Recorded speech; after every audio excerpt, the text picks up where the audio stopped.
Palestine അനുകൂല മൈം അവതരിപ്പിച്ചതിനെ തുടർന്നുണ്ടായ സംഭവങ്ങളിൽ നിർത്തിവെച്ച കാസർകോട്ടെ കുമ്പള ഹയർ സെക്കൻഡറി സ്കൂളിലെ കലോത്സവം ഇന്ന് പുനരാരംഭിക്കുകയാണ്. മൈം അടക്കമുള്ള മത്സരങ്ങൾ ഇന്ന് വീണ്ടും വേദിയിലേക്ക് എത്തും. അതേസമയം പ്രതിഷേധവുമായി BJPയും രംഗത്തെത്തിയിട്ടുണ്ട്. സാരംഗ് സുരേഷ് വിവരങ്ങളുമായി ചേരുന്നുണ്ട്. സാരംഗ്, വലിയ മൈം നടക്കുന്ന അതിൻ്റെ അവസാന സമയങ്ങളിലേക്ക് പെട്ടെന്ന് കർട്ടനിടൂ അല്ലേ? തുടർന്നാണ് പ്രതിഷേധമുണ്ടായത്. MSF ഒക്കെ പ്രതിഷേധിക്കുന്നത് കണ്ടാണ്.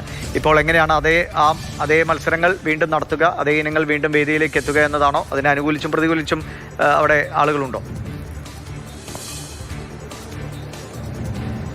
ദിവിഷ്, ഒരു വിഭാഗം അധ്യാപകരുടെ ഇടപെടലിനെ തുടർന്നാണ് ഇത്തരത്തിൽ മൈമ നിർത്തിവെക്കേണ്ട വരുന്ന ഒരു അവസ്ഥയുണ്ടാകുന്നത്. അതേ തുടർന്ന് വലിയ തോതിൽ വിദ്യാർത്ഥി സംഘടനകളുടെയും യുവജന സംഘടനകളുടെയും ഭാഗത്തു നിന്നൊക്കെ തന്നെ തുടർച്ചയായ പ്രതിഷേധങ്ങൾ ഉണ്ടാകുന്ന അവസ്ഥയുണ്ടായി. ഇവിടെ സ്റ്റാഫ് മീറ്റിംഗ് അടക്കം പൂർണ്ണമായി നിർത്തിവെക്കുന്ന ഒരു അവസ്ഥയിലേക്ക് പോലും കാര്യങ്ങൾ മാറുന്ന രീതിയിൽ ആയപ്പോഴാണ് ഇത്തരത്തിൽ വിദ്യാഭ്യാസ മന്ത്രിയുടെ ഓഫീസ് നേരിട്ട് ഈ വിഷയത്തിൽ ഇടപെടുന്ന ഒരു അവസ്ഥയുണ്ടായത്. അതോടുകൂടിയാണ് നിർത്തിവെച്ച സ്കൂൾ കലോത്സവം തിങ്കളാഴ്ച ദിവസം പൂർത്തീകരിക്കുമെന്നുള്ള ഒരു നിലപാടിലേക്ക് സ്കൂൾ അധികൃതർ എത്തുന്നത്. ഇപ്പോൾ നാടക മത്സരം നമ്മളിപ്പോൾ ഉള്ള ഒന്നാമത്തെ വേദിക്ക് സമീപത്താണ്. അവിടെ ഇപ്പോൾ ഹൈസ്കൂൾ വിഭാഗത്തിൻ്റെ നാടക മത്സരം പുരോഗമിച്ചുകൊണ്ടിരിക്കുകയാണ്. ഇപ്പോൾ സ്കൂളിൻ്റെ PTA ഭാരവാഹികൾ നമ്മളോടൊപ്പം ചേരുന്നുണ്ട്.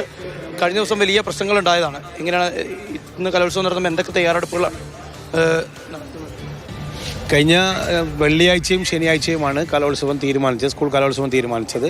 അപ്പോൾ അതിൻ്റെ അടിസ്ഥാനത്തിൽ വെള്ളിയാഴ്ചത്തെ കലോത്സവത്തിൻ്റെ അവസാന ഇനമായ മെയിമിലാണ് ഒരു ഇഷ്യൂ വന്നത്. ആ ഇഷ്യൂമായി ബന്ധപ്പെട്ടുകൊണ്ട് പിറ്റേ ദിവസം രാവിലെ PTA യോഗം ചേർന്ന് ഞങ്ങളെടുത്ത നിലപാട് പറഞ്ഞത് വീണ്ടും വെള്ളിയാഴ്ചത്തെ കലോത്സവം ശനിയാഴ്ചത്തെ കലോത്സവം കൂടെ മൈം അവതരിപ്പിക്കാൻ പറ്റാത്ത ആ മൈമും കൂടി നടത്തണം എന്നുള്ള തീരുമാനം ഞങ്ങളെടുത്തിരുന്നു. അതിനിടയിൽ കുറേ പ്രതിഷേധവും കാര്യങ്ങളും ഒക്കെ ഇവിടെയായി. ബഹുമാന്യനായ വിദ്യാഭ്യാസ മന്ത്രിയുടെ ശ്രദ്ധയിൽപ്പെട്ടു.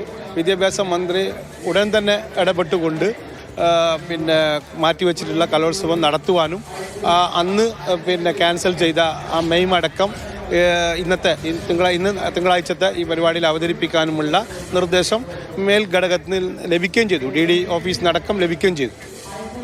ഇത്തരത്തിലുള്ള തയ്യാറെടുപ്പുകളാണ് PTA-യുടെയും SMC-യുടെയും ഭാഗത്തു നിന്നൊക്കെ തന്നെ നടത്തിയത്. നമുക്ക് കാണാൻ സാധിക്കുന്നുണ്ട് തൊട്ടരികിലുള്ള പ്രദേശത്ത് വലിയ തോതിലുള്ള പോലീസ് സന്നാഹം തന്നെയാണ് സ്കൂൾ പരിസരത്ത് ഇപ്പോൾ ഒരുക്കിയിട്ടുള്ളത്. സാധാരണ ഒരു തെരഞ്ഞെടുപ്പ് കാലത്തൊക്കെ കാണുന്നതിന് സമാനമായ രീതിയിൽ വലിയ തോതിലുള്ള പോലീസ് സന്നാഹം. കാരണം ഇന്ന് BJP-യുടെ നേതൃത്വത്തിൽ വലിയ തോതിലുള്ള ഒരു പ്രതിഷേധ പരിപാടി ഇവിടെ അരങ്ങേറുമെന്ന് തന്നെയാണ് നമുക്ക് മനസ്സിലാക്കാൻ സാധിക്കുന്നത്. ഇന്നലെ BJP-യുടെ സംസ്ഥാനത്ത് തന്നെ ഏറ്റവും പ്രധാനപ്പെട്ട നേതാക്കളിൽ ഒരാളായ ശോഭാ സുരേന്ദ്രൻ അവർ BJP-യുടെ നിലപാട് കൃത്യമായി മാധ്യമങ്ങളോട് പറഞ്ഞതാണ്. ഇത്തരത്തിൽ ഉള്ള ഒരു മൈം അല്ലെങ്കിൽ അവരതിനെയായി വിശേഷിപ്പിച്ചത് ഹമാസ് അനുകൂല ഒരു മൈം എന്നുള്ള രീതിയിലാണ്. അപ്പോൾ അത്തരത്തിലുള്ള ഒരു പരിപാടികളൊന്നും തന്നെ ഈ കേരളത്തിലെ പൊതുവിദ്യാലയങ്ങളിൽ നടപ്പാക്കാൻ BJP സമ്മതിക്കില്ല എന്ന് തന്നെയായിരുന്നു അവരുടെ പ്രധാനപ്പെട്ട വാദം. മാത്രമല്ല കുമ്പള എന്നത് BJP-ക്കൊക്കെ തന്നെ വലിയ സ്വാധീനമുള്ളൊരു മേഖല കൂടിയാണ്. അപ്പോൾ അത്തരത്തിലുള്ള ഏത് തരത്തിലുള്ള വലിയ പ്രതിഷേധം ഉണ്ടാവുകയാണെങ്കിലും അതിനെ തടഞ്ഞു തക്കവണ്ണത്തിലുള്ള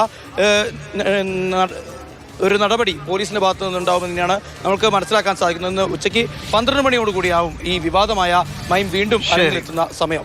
ശരി സാരംഗ്, ഇനിയിപ്പോൾ എന്തെങ്കിലും പ്രതിഷേധങ്ങൾ ഉണ്ടാകുമെന്ന് അറിയില്ല. സ്കൂൾ കലോത്സവങ്ങളൊക്കെ കുട്ടികളെ സംബന്ധിച്ച് വളരെ സന്തോഷകരമായ ഓർമ്മകൾ സമ്മാനിക്കേണ്ടതാണ്. അതിങ്ങനെ പോലീസിൻ്റെ ഒരു വലിയ കാവലിലൊക്കെ മത്സരങ്ങൾ നടത്തേണ്ടി വരുന്ന ഒരു സാഹചര്യം ഉണ്ടാവുക, വിഷയങ്ങൾ തിരഞ്ഞെടുക്കുന്നതിൽ ഇത് ചർച്ചാ വിഷയമാണ്. അനുകൂലിച്ചും പ്രതികൂലിച്ചും ഒക്കെ കാര്യങ്ങൾ നടക്കുന്നുണ്ട്. അതുകൊണ്ട് സ്കൂളുകളിലെ കലാപരിപാടികളിൽ വിഷയങ്ങളൊക്കെ തിരഞ്ഞെടുക്കുമ്പോൾ ഏതെങ്കിലും രീതിയിൽ ഇത്രയും വലിയൊരു ഇഷ്യൂ ഉണ്ടാകുമോ, അല്ലെങ്കിൽ അത് കുട്ടികൾ നടത്തുന്നതല്ലേ എന്ന് പറഞ്ഞ് ഒഴിവാക്കാനുള്ള ഒരു മനസ്സുണ്ടാവണം. ഏതെങ്കിലും വിധത്തിൽ ഈ പോലീസ് കാവലിലൊക്കെ കലോത്സവം നടത്തേണ്ടി വരുന്നത് കഷ്ടമാണ്. ഇനി പ്രശ്നങ്ങളില്ലാതെ അവിടെ മനോഹരമായി ആ കലോത്സവം പര്യവസാനിക്കട്ടെ.